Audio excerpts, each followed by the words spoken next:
Et il y a une alliance. Et il y a un passage de l'eau qui a été fait.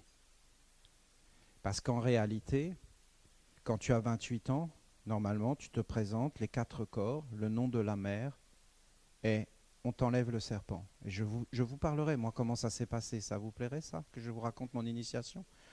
Je ne sais plus quel âge j'avais, il faudrait qu'on me le dise, qu'on me le rappelle. Mais à un certain moment donné de ma vie, mon ange est apparu, il m'a dit, maintenant, tu dois passer la 3e marche. J'étais même pas au courant qu'il y avait des marches, moi. Et je ne savais même pas que j'étais sur la 2e. Et en fin de compte, il m'a dit, voilà, il y a des marches de l'initiation. Il m'a expliqué, voilà, il m'a expliqué comment on devait faire. Et j'ai dit, mais c'est quoi cette marche? Et il m'a dit, ben voilà, tu as un serpent à l'intérieur de toi, Olivier. Ah bon? Et il fait quoi? Ben c'est lui qui vit. Mais attends, mais je suis dans la lumière, j'enseigne et tout ça. Oui, oui, t'enseignes, mais t'es encore dans le serpent. Mais attends, mais c'est pas possible. Mais si, mais je te parle. Mais oui, mais c'est pas parce que tu me parles que t'es pas encore dedans. Et que dans le fond, t'es pris par ce monde-là.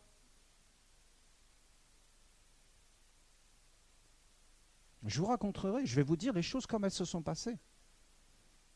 Et voilà, j'ai passé l'initiation où le serpent, ça a été très difficile pour moi.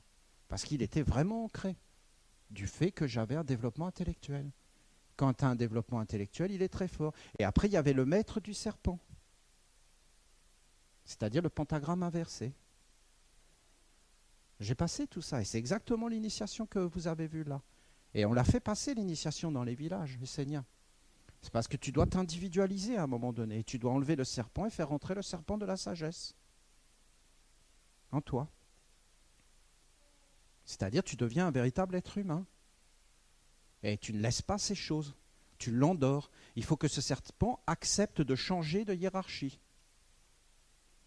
Et de ne plus obéir à ces êtres-là, mais d'obéir à un monde supérieur. Tant que ce n'est pas là, il peut se rebeller. À n'importe quel moment, si on te fait quelque chose qui ne te plaît pas, il peut sortir et là... T'as jamais senti ça? Ah, t'as vu, ça rigole pas. Hein. Non, ça rigole pas du tout. Ah non, parce que tant que tu marches dans leur cadre, tout va bien. Mais si tu commences à plus marcher dans leur cadre, ils peuvent apparaître. Donc voilà, je vous explique. Tu rentres dans la ronde des archanges, d'accord? Et tu tiens la corde. À partir de ce moment où tu fais ça, tu es un Essénien, une Essénienne. Et tu appartiens, je dis bien appartiens, à la nation essénienne. Tu peux avoir la double nationalité. Il n'y a pas de problème. On n'a pas de problème. Mais tu as la nationalité essénienne. C'est très important. Il faut que vous compreniez comment ça fonctionne. À partir de ce moment-là, tu nous donnes l'autorisation, quelque part, de t'encercler, de t'envoûter. Parce qu'en fin de compte, tu dois choisir ton envoûtement. Tu dois choisir ton cercle. D'accord? Et nous, qu'est-ce qu'on fait? Eh bien, pour nous, tu viens de naître. Donc, on va te réapprendre à marcher, à regarder, à écouter. Et en fin de compte, qu'est-ce qu'on fait? On met des esprits à l'intérieur de toi, des génies et des intelligences, par une alliance qu'on a avec un monde supérieur, avec les autorités supérieures qui sont les nôtres. Et en fin de compte, on met des esprits. Vous avez vu le génie que j'ai mis dans le Notre Père? Vous le sentez? Vous avez vu comment j'ai guéri la prière? Je viens de le faire devant vous. Père, Père, que ton nom soit sanctifié, que ton règne vienne, que ta volonté soit faite, sur la terre comme au ciel. Donne le pain, pardonne l'offense. Délivre du tentateur, le serpent dans l'eau. Protège-nous du mal. Délivre-nous du mal. Amin. Dieu la mère. Père, délivre-nous du mal, le tentateur, l'offense, le pain. 21 ans. Donne le pain. D'accord? Sur la terre comme au ciel. Ta volonté, ton règne, ton nom, sanctifié, Père. Père, mon Père. Ton Père, ton Dieu, mais c'est qui?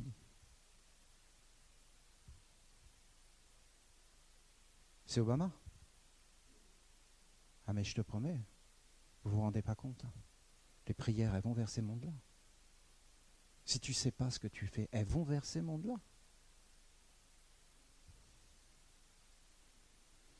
Alors nous, qu'est-ce qu'on fait? On met des esprits à l'intérieur de toi et des génies. C'est ce que je suis en train de faire là. Est-ce que vous le sentez que je suis en train de mettre des esprits à l'intérieur de vous? Est-ce que vous le sentez que je suis en train de mettre des choses en vous là? Moi, je le fais. Tout le monde le fait. Toi, tu le fais. Ça, on le fait tous, ça. Et moi, je le fais. Là, je le fais. Hein. Je suis pleinement conscient de ce que je fais. D'ailleurs, regardez bien, vous allez vous lever, vous allez sortir, vous n'êtes plus les mêmes. Vous n'êtes plus les mêmes. Je vous ai changé. J'ai essayé de vous ouvrir des choses.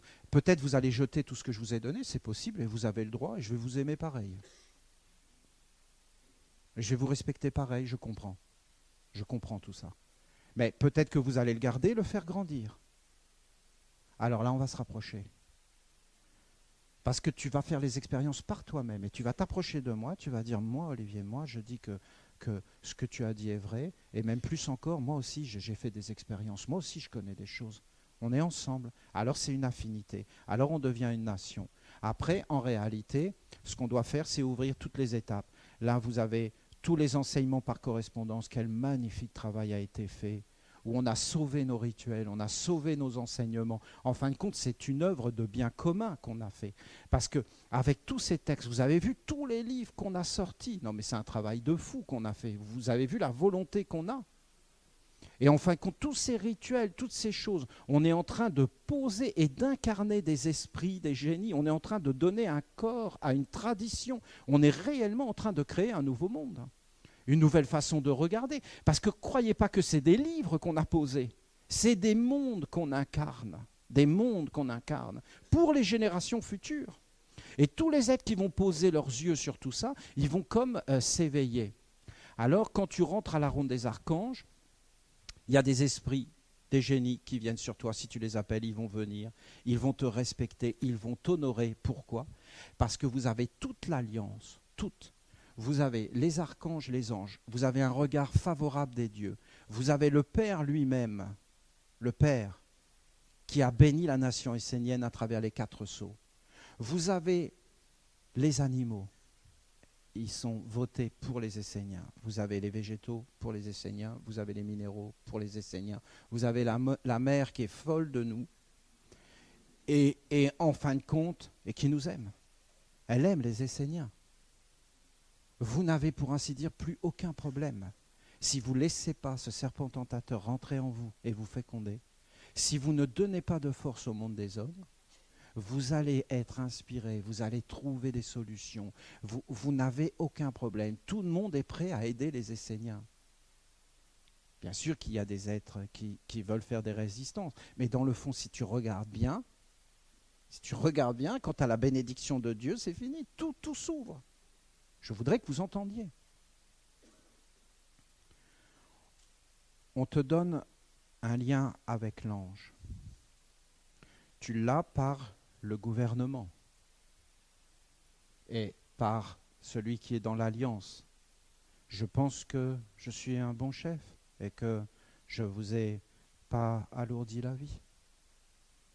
Et vous m'avez vu vous écraser ou alourdir votre vie. Je vous ai donné des obligations. Je vous ai interdit, j'ai mis plein de lois compliquées. Vous m'avez posé des questions des fois qui étaient limites. Je vous ai dit, je ne préfère pas y répondre parce que moi, Olivier, je n'ai pas la réponse.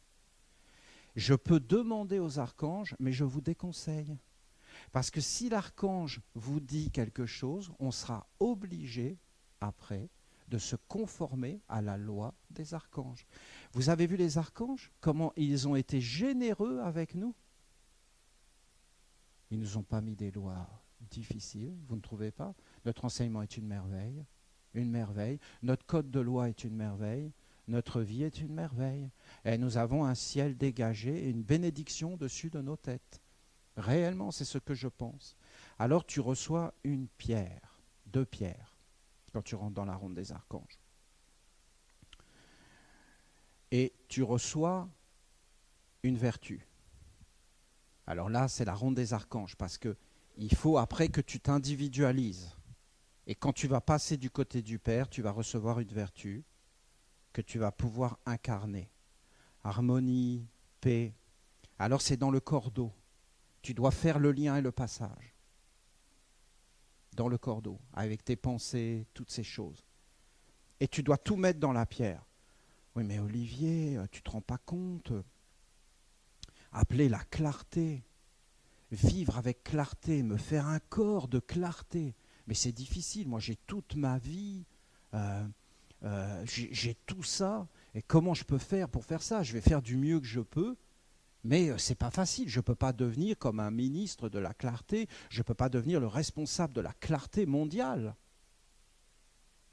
Tu nous demandes des choses là, dures, Olivier, par contre. Non, non, je ne te demande pas ça. Je te demande de commencer.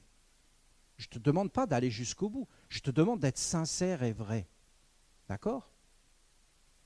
Je te demande des fois de penser à la clarté, de bénir la clarté, de t'incliner devant la clarté. Je te demande de dire que la clarté est supérieure à tous les hommes. Je te demande de dire que la clarté est un ange. Je te demande d'être respectueux. On ne va jamais te demander quelque chose que tu n'es pas capable de faire. On te demande juste d'être vrai. C'est tout. Si tu as des imperfections, dis-le. À toi, tu n'es pas obligé de le clamer. Mais à toi, dis-le. Voilà, je suis imparfaite. Et ça y est, pour nous, tu es pur. Parce que quelqu'un qui dit ce qui est, pour nous, il est pur. Parce que Dieu, c'est ce qui est. Donc si tu dis ce qui est dans la vérité sans te cacher, et que tu vois clair à l'intérieur de toi, c'est que tu es pur. Qu'est-ce qui va se passer? Quand tu vas mourir, nous allons prendre ta pierre, à toi, la tienne, que tu as travaillée, et nous allons la mettre dans un mémorial sur la terre, dans les terres esséniennes. D'accord? Qu'est-ce qui va se passer?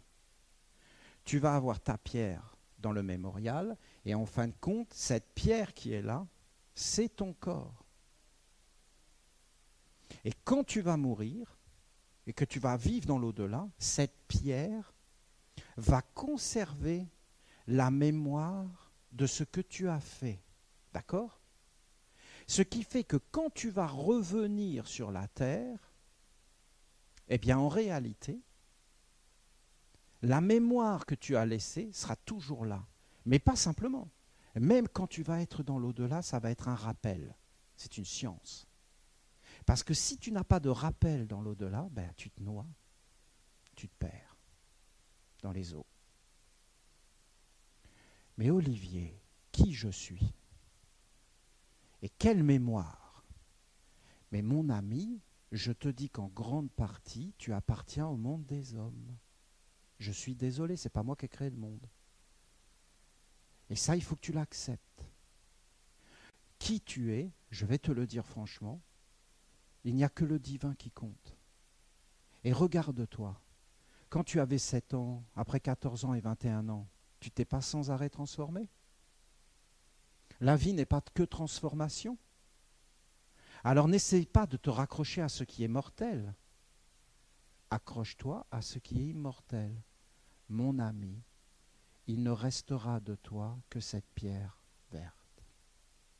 Et s'il n'y a pas de pierre verte, il restera rien de toi. C'est clair? Il faut méditer. Tu es en transformation. Ce que tu appelles toi, c'est des mondes, des égrégores, des agrégats. Tu dois te fixer sur une vertu et lui donner un corps. Cette vertu, c'est Dieu lui-même. La clarté existera éternellement. L'harmonie existera éternellement. Si tu vis avec la clarté et l'harmonie, tu existeras éternellement. Si tu vis avec un semblant de clarté et d'harmonie, tu n'existeras pas. Qu'est-ce que fait le monde des hommes? Il vole ce qui est à Dieu, la sagesse, la vie, et il la déforme. Il l'envoûte et il la dénature. Et en fin de compte, après, il n'y a plus rien.